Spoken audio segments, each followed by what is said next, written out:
새벽 3시의 고요함은 때로 잔인하게 찾아옵니다. 칠흑 같은 어둠 속에서 칠순의 남편은 가슴을 쥐어뜯으며 숨을 헐떡였습니다.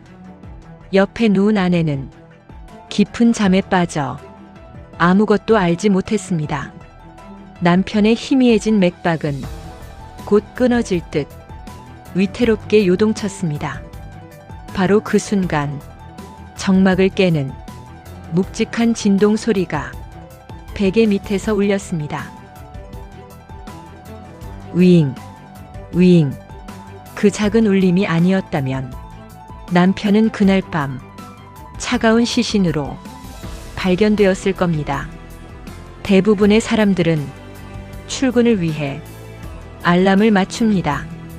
하지만 이 노부부에게는 새벽 3시의 알람이 생사를 가르는 유일한 밧줄이었습니다.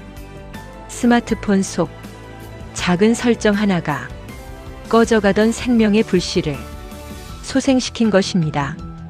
오늘 우리는 한밤중 부모님의 숨소리를 지켜낸 비밀 알람에 대한 이야기를 전해드리려 합니다.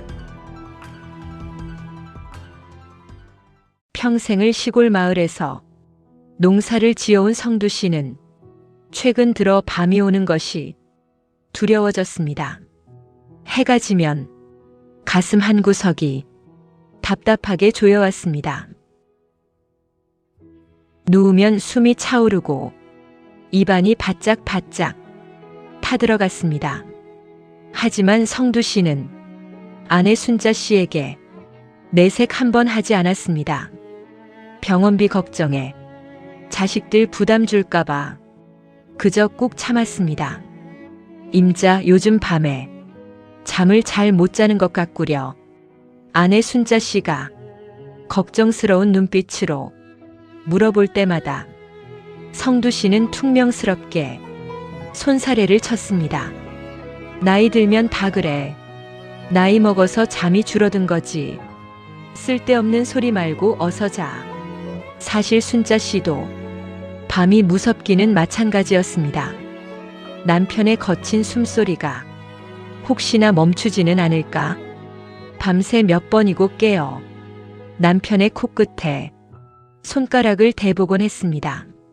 하지만 나이가 들수록 순자 씨의 귀도 어두워졌고 몸은 솜니불처럼 치근하게 무거워졌습니다. 부부는 밤마다 휴대전화를 무음으로 해놓고 잠자리에 들었습니다. 잠을 방해받고 싶지 않은 작은 습관이었습니다. 하지만 그 무음 설정이 부부의 목을 죄어오는 밧줄이 될 줄은 꿈에도 몰랐습니다. 노화된 심장은 모두가 잠든 한밤중에 가장 취약하게 무너집니다. 스마트폰의 조용한 화면처럼 성두 씨의 가슴속도 위험하게 식어가고 있었습니다. 동짓달 긴 밤, 차가운 바람이 문창살을 흔들던 날이었습니다. 새벽 2시가 조금 넘은 시각, 성두 씨는 갑작스러운 가슴 통증에 눈을 떴습니다. 망치로 가슴을 내리치는 듯한 극심한 고통이 찾아왔습니다. 숨을 쉬려 해도 공기가 폐로 들어가지 않았습니다. 임자. 목소리를 내어 아내를 부르려 했지만 입술만 경련을 일으킬 뿐 소리가 나오지 않았습니다. 손을 뻗어 아내의 윗목을 잡으려 했지만 팔에 힘이 풀려 바닥으로 떨어졌습니다. 옆에 누운 순자 씨는 피곤에 지쳐 깊은 잠에 빠져 있었습니다. 방 안은 이슬처럼 차가웠고 성두 씨의 이마에는 차가운 식은땀이 방울방울 맺혔습니다. 이대로 눈을 감으면 다시는 아내의 얼굴을 보지 못할 것 같았습니다. 자식들 얼굴도 이대로 끝일 것 같았습니다. 벽에 걸린 시계 소리만 째깍거릴 뿐 아무도 그를 도와줄 수 없었습니다. 스마트폰은 머리맡에서 차갑게 무음으로 무건수행을 하고 있었습니다. 도움을 요청할 수 있는 단 한 번의 기회조차 어둠 속으로 사라지고 있었습니다. 성두 씨의 눈에서 뜨거운 눈물 한 줄기가 볼을 타고 흘러내렸습니다.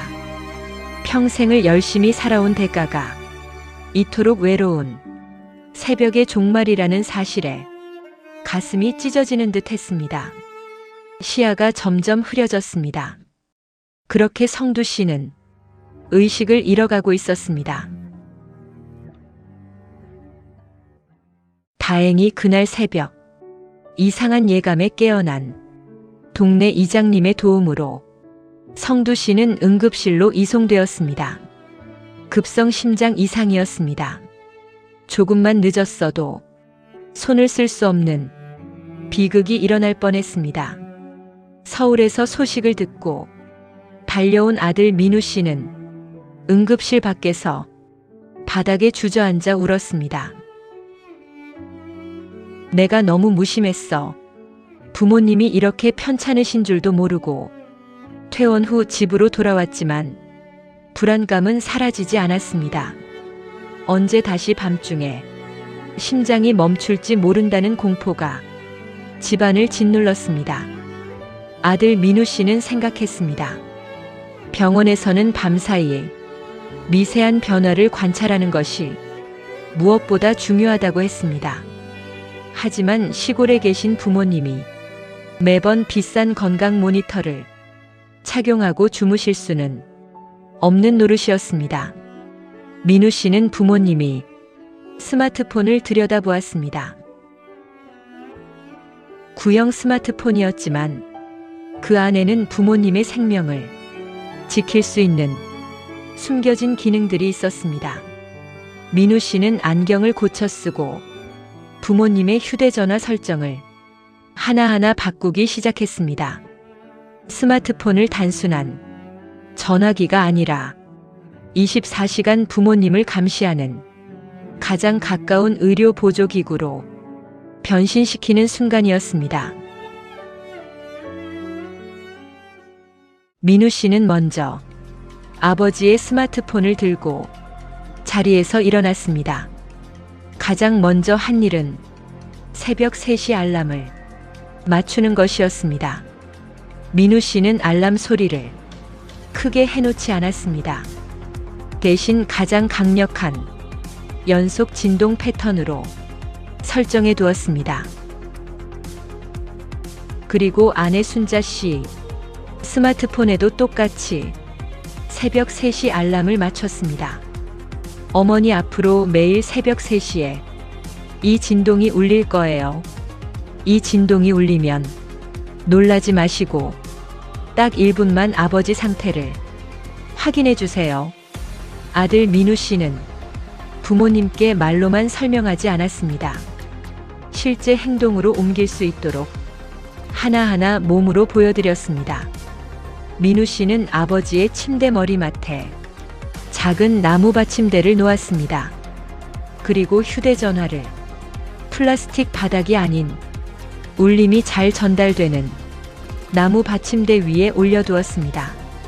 진동이 울리면 방 전체에 웅웅거리는 낮은 울림이 퍼지도록 한 것입니다.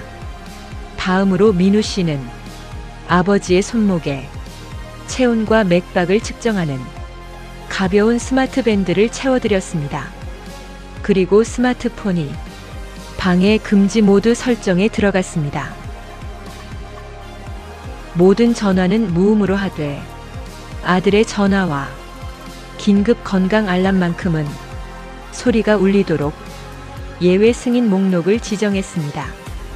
밤사이에 오는 스팸 전화나 쓸데없는 문자 때문에 잠을 깨지 않으면서도 위급 상황에서는 확실한 소리가 나도록 한 것입니다. 민우 씨는 어머니의 손을 잡고 직습을 시작했습니다. 어머니, 새벽 3시에 알람이 울리면 이렇게 하시는 거예요. 민우 씨는 어머니를 끌어당겨 아버지의 손목에 어머니의 손가락을 대게 했습니다. 알람이 울리면 아버지 이마를 먼저 만져보세요. 식은땀이 나지 않았는지 보는 거예요. 그 다음엔 아버지 손목의 맥박을 10초 동안 가만히 짚어보세요. 맥박이 너무 빠르거나 너무 희미하게 뛰면 망설이지 말고 바로 이 빨간 버튼을 누르세요. 민우 씨는 스마트폰 화면 바탕에 119 단축 번호와 자신의 전화번호를 커다란 위젯 아이콘으로 빼놓았습니다. 복잡하게 전화번호부를 찾지 않고 화면을 켜자마자 터치 한 번으로 연결되도록 만든 것입니다. 그뿐만이 아니었습니다. 민우 씨는 매일 저녁 부모님이 잠들기 전 실행할 수 있는 작은 규칙들을 만들었습니다. 아버지는 매일 밤 잠들기 전 따뜻한 물 한 컵을 천천히 마셨습니다. 수면 중 혈액이 끈적해져 심장 혈관이 막히는 것을 방지하기 위한 행동이었습니다. 어머니는 매일 저녁 아버지의 발을 10분씩 따뜻한 물로 족욕을 해드렸습니다. 하체의 혈액순환을 도와 밤사이 심장에 가는 부담을 줄여주기 위해서였습니다. 머리맡에는 항상 작은 미등을 켜두었습니다. 새벽에 알람이 울렸을 때 어둠 속에서 당황하지 않고 서로의 얼굴빛을 바로 확인할 수 있도록 한 것입니다. 단순해 보이는 이 작은 규칙들은 매일 밤 노부부의 일상 속에 깊이 자리 잡기 시작했습니다. 일주일이 지나고 한 달이 지났습니다. 처음에는 새벽 3시의 진동이 귀찮고 피곤하게 느껴졌습니다.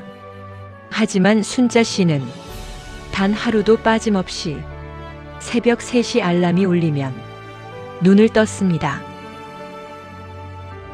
베개 밑에서 웅웅거리는 진동 소리가 들리면 순자 씨는 조용히 일어나 남편의 이마를 짚었습니다. 남편의 손목을 잡고 맥박을 세었습니다. 하나, 둘, 셋. 남편의 고른 숨소리를 확인하고 나서야 순자 씨는 안도의 숨을 내쉬며 다시 잠자리에 들었습니다. 그리고 한 달 뒤 또다시 위기가 찾아온 그날 밤이었습니다. 새벽 3시 스마트폰의 진동이 울렸습니다. 윙, 윙. 순자 씨는 평소처럼 눈을 뜨고 남편의 손을 잡았습니다. 그런데 그날은 달랐습니다. 남편의 이마가 차가운 식은땀으로 젖어 있었고 손목의 맥박이 제멋대로 널뛰고 있었습니다. 임자 정신 차려봐요. 남편은 의식을 잃어가며 신음하고 있었습니다. 순자 씨는 당황하지 않았습니다. 아들이 가르쳐준 대로 스마트폰 화면에 있는 커다란 빨간 버튼을 눌렀습니다. 119 구조대가 즉시 연결되었고 아들에게도 자동으로 위치 문자가 발송되었습니다. 골든타임은 5분이었습니다. 구조대는 4분 만에 도착했고 성두 씨는 무사히 고비를 넘길 수 있었습니다. 응급실 의사는 고개를 저으며 탄성을 내뱉었습니다. 조금만 늦었어도 큰일 날 뻔했습니다. 새벽에 이렇게 빨리 발견하신 건 정말 기적입니다. 순자 씨는 병원 복도에서 남편의 거친 손을 잡고 눈물을 흘렸습니다. 여보, 당신 살았어. 우리 아들이 맞춰준 알람이 당신을 살렸어. 성두 씨도 눈시울을 붉히며 아내의 억척스러운 손을 꼭 쥐었습니다. 새벽 3시의 작은 진동은 단순한 기계음이 아니었습니다. 부모를 향한 아들의 깊은 사랑이었고 남편을 지키려는 아내의 간절한 기도였습니다. 우리는 너무나 쉽게 스마트폰을 쥐고 살아가지만 정작 사랑하는 부모님의 생명을 지키는 방법은 잊고 있을 때가 많습니다. 오늘 밤 부모님의 스마트폰을 가만히 들여다보세요. 혹시 밤새 무음으로 방치되어 외로운 침묵 속에 갇혀있지는 않은지 확인해 보세요. 새벽 시간의 작은 진동 설정 하나가 부모님의 식어가는 가슴을 뛰게 하는 지휘봉이 될 수 있습니다. 잠들기 전 부모님 머리맡에 따뜻한 물 한 잔을 올려드리고 스마트폰에 부모님을 위한 작은 알람 하나를 설정해 드리는 건 어떨까요? 그 작은 관심이 다음날 아침 부모님의 따뜻한 미소를 다시 볼 수 있게 해주는 가장 큰 효도가 될 것입니다. 오늘 저녁 부모님께 전화 한 통 걸어 스마트폰 알람 소리를 함께 들어보시길 권합니다.